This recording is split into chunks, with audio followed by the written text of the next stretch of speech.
حضور نے فرمایا صلی اللہ علیہ وسلم،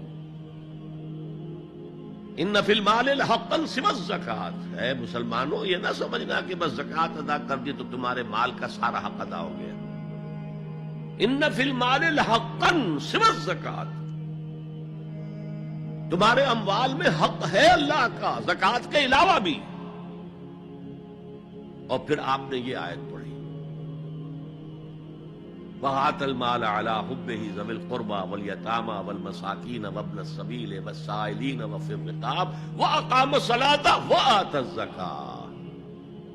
یہاں آتا زکوٰۃ تو ہے ہی ہے، اس سے پہلے جو آ رہا ہے یہ سرپلس ہے، اس سے آگے کی بات ہے، یہ ایڈیشنل ہے۔